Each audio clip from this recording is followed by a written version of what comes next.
Hi everyone, and welcome to the Dibbly-Dobbly Podcast. Before we get started, make sure you like, share, comment, subscribe, and click the bell to make sure you get the latest episodes of the podcast.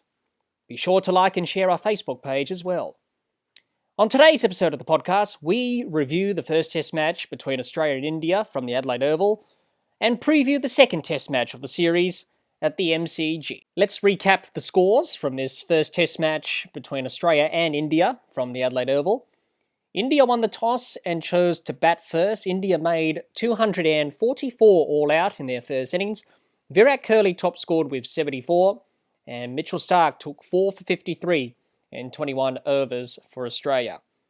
Australia then in reply, all out for 191. Tim Paine played a vital knock, making 73 not out, and Ashwin taken 4 for 55 from 18 overs for India. Then India in their second innings, all out for 36 in 21.2 overs. Agarwal top scored with 9, and Josh Hazlewood and Pat Cummins did most of the damage for Australia. Hazlewood taking 5 for 8 off 5 overs, and Pat Cummins taking 4 for 21 off 10.2 overs. India set Australia 90 to win. Australia chased down the runs pretty easily, finishing 2 for 93, with Joe Burns top scoring with 51 not out, getting back into some form, and Ashwin took 1 for 16 off 6 overs. Australia won by 8 wickets, and Tim Paine was named man of the match. Let's have a look at the key numbers in this Test match. India's 36 all out is their lowest ever Test total. Their previous lowest was 42 against England at Lord's in 1974.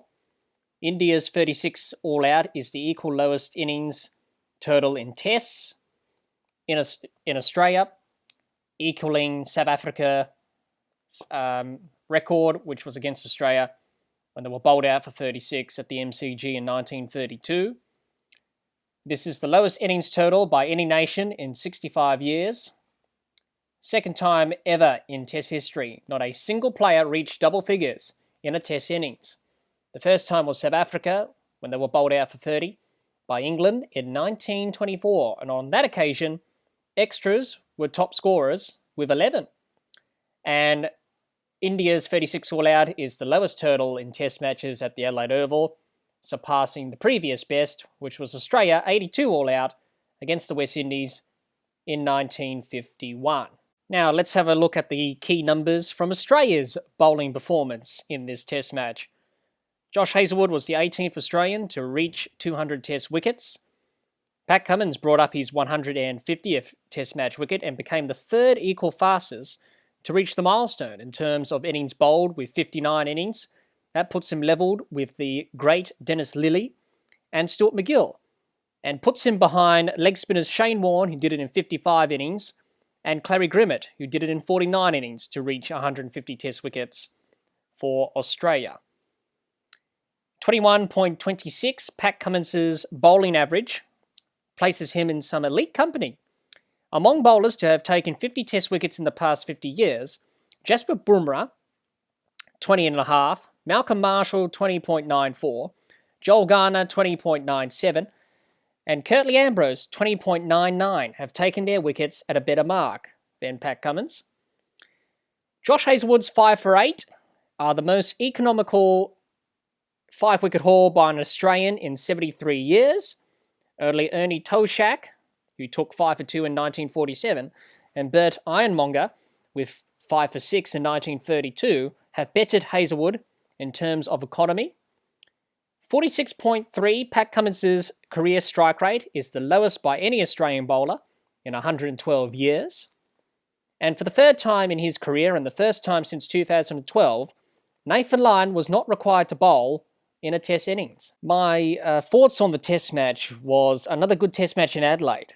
The day-night Test is a brilliant Test match in Adelaide, and I think it's the only place in Australia to have the day-night Test. It adds that spectacle to it, and it was a very hard-fought Test match. Both teams had to fight hard for their runs. Both bowling attacks bowled superbly. Didn't really give much to the batsmen. and batsmen had to work hard for the runs. So it was really good to see both teams fighting it out and a good balance between bat and ball. In saying that, both teams had different test matches in terms of performance. Let's have a look at Australia's performances in this test match. We'll start with the batsmen. Matthew Wade made 8 and 33. Excuse me. Joe Burns, 8 and 51 not out. Marnus Labuschagne, 47 and 6. Steve Smith, 1 and 1 not out. Travis Head, 7. Cameron Green, 11. And Tim Paine with 73 not out. So that's how the batsmen fared.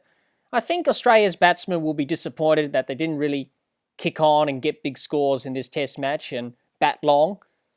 Some of the shots and dismissals they will be quite disappointed about, but they will learn from that and hopefully bounce back in Melbourne. I was quite impressed with Tim Paine's innings of 73. He showed the way to be aggressive on this pitch. You had to be aggressive. You had to play your shots. And that's the only way you were going to score runs in this test match. So magnificent innings from Tim, really a crucial innings for Australia to get back into this test match. Now let's have a look at the bowlers, and they performed well, did they? By sure they performed well. Pat Cummins took 7 wickets for the match. Mitchell Starc with 4 wickets. Nathan Lyon with 1 wicket. Josh Hazlewood with 6 wickets for the match. What can I say about the bowling? This is a magnificent Australian bowling attack. And it's such a privilege to watch this attack in action. I rate this attack as probably the best in the world. And then you have India second. But in this series, India know it's going to be tough for their batsmen to face this Australian attack. And we saw that in the second innings when Australia just bowled them out for 36. It was absolute carnage, and they put on a masterclass in the art of bowling, especially Hazlewood and Cummins in particular, who just bowled magnificently. They hit the lines and lengths. They were disciplined. Every chance was taken by the Australians in the field. Every outside edge was taken as well. It felt like a wicket was going to fall on every ball. It was just absolute carnage. And this is how good this Australian attack can be. And they can only get better for the rest of the series. And for India, it's going to be a battle to score runs against this Australian attack. So overall, Australia had a pretty good performance in terms with the ball. Be a bit disappointed, excuse me, with the bat. Plenty of improvement to do there. Knowing Steve Smith and Marnus Labuschagne, they'll definitely want to bounce back stronger in Melbourne and hopefully get a big score. But for the rest of the batting unit, it's about being patient and just keep digging in and keep fighting, and the runs will come, and hopefully they do in Melbourne. But overall, Australia will be very happy with the performance. Good to get the win first up in Adelaide to lead 1-0 in the series. Now let's have a look at India's performance in this test match, and it doesn't make for good reading for the batsmen and for the team in general. It was quite one of those batting collapses that happens every now and again, but you don't expect a team to be bowled out for 36. That just shows how good the Australian bowling was, and the batsmen really struggled. Let's have a look at their batsmen and how they did in this test match. Prithvi Shaw made a duck and 4. Agarwal, 17 and 9. Pujara, 43 and a duck. Curley, 74 and 4. Rahane, 42 and a duck. Vahari, 16 and 8. Whittam and Saha, 9 and 4. So the batsmen really struggled. Now let's have a look at the bowlers and how they performed in this match. Ashwin took 5 wickets for the match. Umesh Yadav took 3 wickets for the match. Jasprit Bumrah took 2 wickets for the match. And Mohammad Shami didn't take any wickets for the match. We'll talk about the batting first of all. With India, I thought they were in the driver's seat. They were definitely in the driver's seat heading into day 3. With a lead of around about 60-odd runs ahead of Australia, they would have hoped to bat all day on day 3 and get the runs. Well, that plan backfired and Australia bowled magnificently. Cummins and Hazlewood, and did quite well with the ball and blew India away, obviously, with Mitchell Starc helping out as well early on in the innings to support them. and Nathan Lyon wasn't even required. So those two did the damage, Cummins and Hazelwood, and they bowled magnificently, taking 9 wickets between them, and Mohammad Shami obviously retiring hurt with that nasty blow to the arm of Pat Cummins, which was pretty nasty to watch. Speechless, really. I think India, after that game, was speechless, I should say, about that performance. They couldn't believe what happened. So I think for India, lessons will be learned from this. You can only get better. You can only get worse than this, I should say.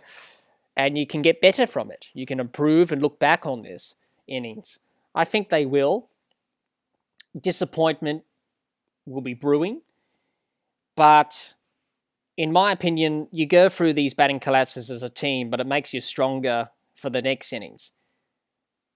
It doesn't mean that Australia are going to bowl out India 36 again in Melbourne.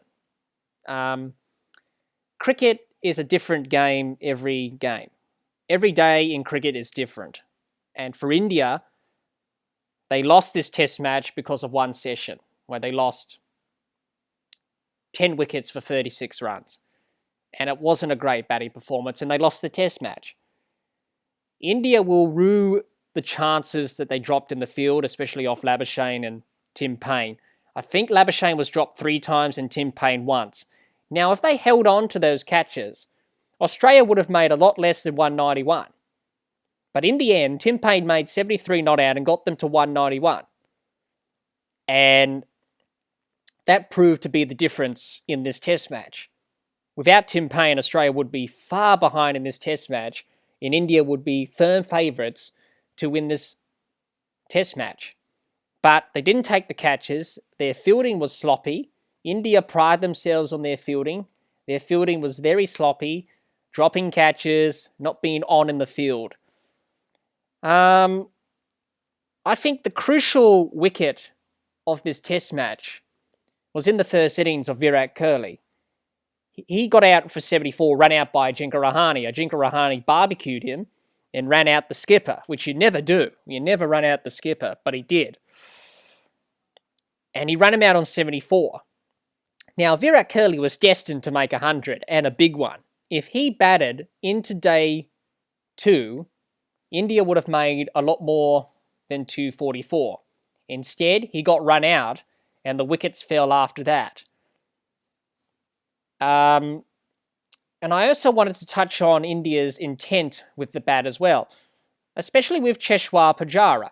Now, Pujara is a wonderful player. He comes from that old school mentality of wearing down the bowlers, picking his moments to attack and defend, and he comes from that old school mentality of Test cricket. I noticed when he was batting with Kohli, at that stage, the scoreboard wasn't really ticking over for India. It was pretty stable. Australia did a very good job to keep the run rate down, and India weren't putting the foot down to really accelerate. It was slow going. With Pujara, the one thing I'll say about Pujara is his only weakness, he doesn't really have many weaknesses, but the one thing he could improve on is his rotation of strike. Now, I know Pujara wears down the bowlers, plays the patient game, which I like. I like that. I like to see that from every Test batsman in the world to play like that, because that's how you should play Test cricket. But with Pujara, I think that's his downfall at times. I think as a batsman, you don't want to face 6 balls by the same bowler. You want to rotate strike and let your partner at the other end face that bowler as well. You don't want to be doing it all by yourself. And what I saw with Pujara and Kohli was Kohli at times was frustrated. He was at the non-striker's end while Pujara was chewing up 6 deliveries at the other end and not giving Kohli the strike. Knowing Virat Kohli, he's a type of player that is aggressive. He likes to get on with it. Whereas Pujara's more placid and patient, and he works for his runs. Pujara scored 43 runs off 160 balls.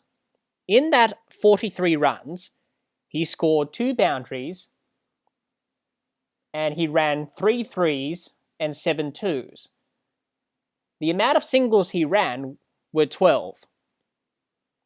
So he ran only 12 singles in that 43. Compare that to Virat Kohli, who scored 74 runs and faced 180 balls, so 20 more balls than Pujara. He scored 8 boundaries. He only ran 1 three, 7 twos, but the singles, 25 singles compared to 12 from Pujara. So that's what I mean by Kohli wanting to get on with it, rotating the strike, whereas Pujara, he does that occasionally, but not all the time. So I think that was the key moment there. If Pujara and Kohli batted on, India would have got a score of 300 plus, and it would have been a lot different. And they didn't really put the foot down at that stage because Australia did well to keep the scoreboard in check, and they bowled really well. But I thought that partnership between Pujara and Kohli was crucial in terms of India getting a big score in the first innings. But they didn't really rotate the strike. Pujara did. He didn't really rotate the strike. Pujara and Kohli added 68 for that third wicket partnership. And that was the big partnership, I should say, in this test match. That was the big partnership there. And I think India missed a trick there, that they didn't really put the foot down and didn't really accelerate the innings. Because they could have got 300 plus, but they didn't really put the foot down. And Pujara, yes, he's the backbone, he's the guy who everyone bats around him, but he's got to rotate the strike and keep the scoreboard ticking over as well. Because if he's chewing up 160 balls and he's only running 12 singles, it should be a lot more than that. And I think at times when he's facing 6 balls, he's getting bogged down. And as a batsman, you don't want to get bogged down. When you're in the mindset of not looking to score, you're getting bogged down and you could get out. As a batsman, your job is to score runs and rotate the strike, because batting is all about batting in a partnership. You've got a partner at the other end. Let him face the balls as well in the over, rather than you doing it by yourself. So I think it was very crucial there for India. They missed a trick there. They could have really accelerated, but they chose not to. I noticed also with Pujara, when Nathan Lyon was brought into the attack by Tim Paine, he was aggressive. He charged down the pitch, used his feet, but that also created chances for Nathan Lyon. And eventually, Lyon got Pujara out. Got an inside edge onto the pad, bobbed up in the air, caught by Labuschagne. So I think that will be the plan going forward for Australia, is that bring Nathan Lyon on. He'll be more aggressive to Nathan Lyon Pujara than the quicks. So I think that's definitely a plan there for Australia for the rest of the series on how to get Pujara out. So I just noticed that with Pujara, he's less aggressive to the quicks, but more aggressive to the spinners, and especially when Nathan Lyon comes on. So that will create chances for Australia further down the track in this series. But I thought with India, if they had more intent with the bat and played their shots and be aggressive, then they would have got a score around about 300 plus. Turns out they didn't. Australia bowled well to make sure the scoreboard was in check and restricted them to 244. So India will be looking to improve on that side of their batting heading into Melbourne and looking to be more proactive, and especially Cheshwar Pujara as well. Don't get me wrong, he's a great player, but I think at times he just needs to rotate the strike more, because I think at times he's just getting bogged down if he's facing 6 balls over after over after over, and he's not letting his partner at the other end take strike. So I think that's something that India can work on. In saying that, India, in the end, just didn't play well. They got outclassed by a top Australian attack who bowled superbly and showed everyone in the whole world why this Australian attack of Cummins, Stark, Lyon and Hazelwood are the best attack in world cricket. And in my opinion, I'm not saying it because I'm an Australian supporter, they are the best attack in the world. And they showed that in this test match. And it was unbelievable to watch, and I couldn't believe it. I can't still believe it that actually happened, that India were all out for 36. Where did it all go wrong for India? Yeah, it was just unbelievable. But hopefully, India can learn from this, bounce back, and see what they can do in Melbourne for the second test match at the MCG for Boxing Day and try and get back into this series. They will be weakened by the absence of Kohli, but whoever comes in for Kohli and the whole batting unit needs to stand up and say, right, we got humiliated getting all out for 36. Let's try and get back on track and see what we can do in Melbourne. Well, the first test match has come and gone, and now we come to Melbourne for the second test match of this Border Gavaskar series. And both teams will be looking to improve in Melbourne on Boxing Day, on this special day in the cricketing calendar, certainly in the world, but also in the Australian summer. We'll have a look at both teams and what they're going to do in terms of their 11s. Australia are going to keep the same 11. That's been confirmed. David Warner has been ruled out of the second test match, so therefore Australia will keep the same 11. So Burns, Wade, Labuschagne, Smith, Green, Payne, Cummins, Stark, Lyon, and Hazelwood. So the same 11 for Australia as it was in Adelaide. For India, they've got a lot of questions to answer in terms of selections. In terms of Virat Kohli's replacement and Mohammad Shami's replacement. Now, Virat Kohli's gone home because of the birth of his first child. I wish Virat all the best and hope it goes well. And Mohammad Shami's been ruled out of this series due to a broken arm, which he picked up off a Pat Cummins's bouncer in the second innings of the first test. So he's been ruled out. That's been confirmed as well. So who's going to replace those two? We'll start with Virat Kohli. It's going to be a no-brainer. I think India are going to bring in Shubman Gill. He's the obvious choice to replace Virat Kohli. He's done pretty well in the tour games, and he's done pretty well in the IPL. So I think India will give him an opportunity to see what he can do at test level.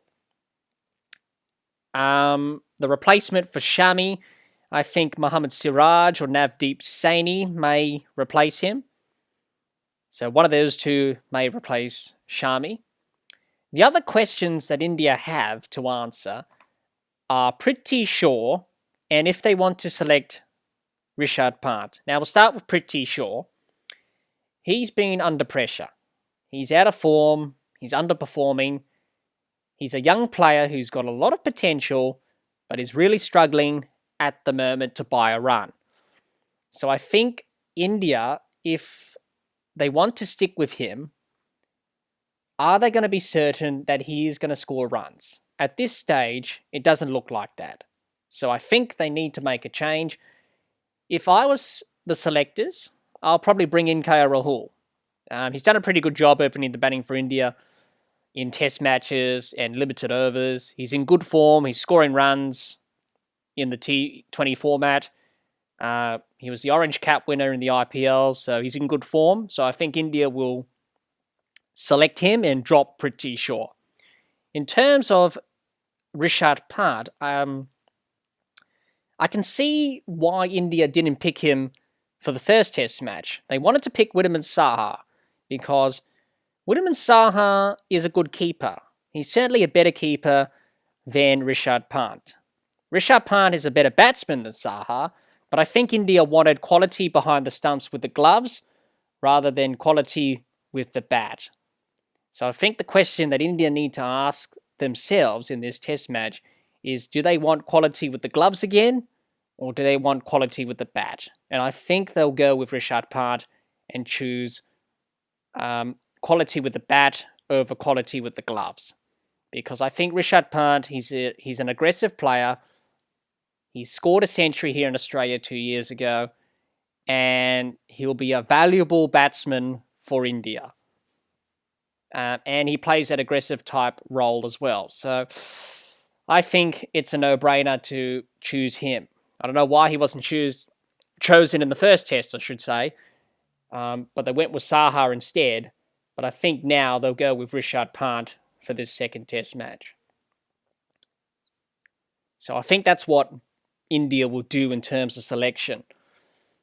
Who do I think is going to win this test match in Melbourne? I think Australia will win because the momentum's with Australia now. They've got all the momentum and the bowlers are going to be relentless, and Steve Smith and Marnus Labuschagne are going to bounce back and hopefully get some runs in Melbourne. And that's not good for India. If Steve Smith and Marnus Labuschagne make big scores in Melbourne and pile on the runs, it's going to be absolute carnage for India. And it's going to be tough for them to get those two out. And their batsmen facing this Australian attack, it's going to be even tougher to score the runs. So in my opinion, I think Australia will win. I hope we have a good wicket in Melbourne. The recent wickets at the MCG have been quite disappointing and poor. Not much in terms of balance between the bat and the ball. The wickets haven't really broken up over the 5 days and hasn't really offered anything to the bowlers. So I hope we get a balance between bat and the ball and not a flat road as we have done in previous years. If that's the case, Australia to win this test match for me. India, yes, the odds I should say are stacked against them, being 1-0 down in the series. Losing Kohli doesn't help. Losing Mohammad Shami doesn't help. But I think the team needs to show some resilience and fight and character to bounce back and hopefully put in a good performance in Melbourne. And instead of dwelling on the past, right, they got out for 36, but I think they should be saying, right, let's focus on this test match and try and bounce back in the series, which I think they should be thinking like that. It's very hard to bounce back after a batting collapse like that, especially being all out for 36. But in cricket, to be a cricketer, you need to have some resilience and some mental toughness to bounce back. And with this Indian team, yes, the odds are stacked against him, as I said before. But I think they can bounce back and put in a good performance. Australia know they're going to bounce back. Australia know they're not going to bowl them out for 36 again. Australia know that. And Australia will have to be on top of their game again to win this second test match in Melbourne. India, I think in the last series 2 years ago, they won in Adelaide, and then the second test match was in Perth, and they lost that test match in Perth. And then the next test match, the third test of that series, was in Melbourne, and they won. And therefore, they won the series. So they can draw on that self-belief from 2 years ago into this series. But in saying that, it's a different situation and it's a different kettle of fish. This time around, they haven't got Kohli. They've got some injuries. They've got players missing out. So it's a totally different situation compared to 2 years ago. But can they bounce back and put in a good performance? We'll have to wait and see over the 5 days of this second test match. If they do, then good on them for fighting back and bouncing back. But if they don't, I'm afraid it's going to be a long, long tour. And probably they'll lose the series, in my opinion. But in saying that, you've got to be optimistic in cricket as a supporter and as a player. So I think both teams know it's going to be another great battle again. It's going to be a great fight. But for me, I think Australia, with all the momentum they've got, I think will win this second test match in Melbourne. India, they've got a lot of work to do. Can they bounce back? We will see over these next 5 days in Melbourne. And if you're an Indian supporter, you hope they do. But if they don't, as I said before, it's going to be a very long tour and probably a series loss as well. Well, that's the end of the innings, the close of play for this episode of the podcast. Be sure to subscribe and click the bell to get the latest episodes of the podcast. And like and share our Facebook page. Our next episode of the podcast will be after the second test match, where we will be reviewing the second test and previewing the third test of the series. Until then, have a Merry Christmas and a Happy New Year. Keep safe, and bye for now.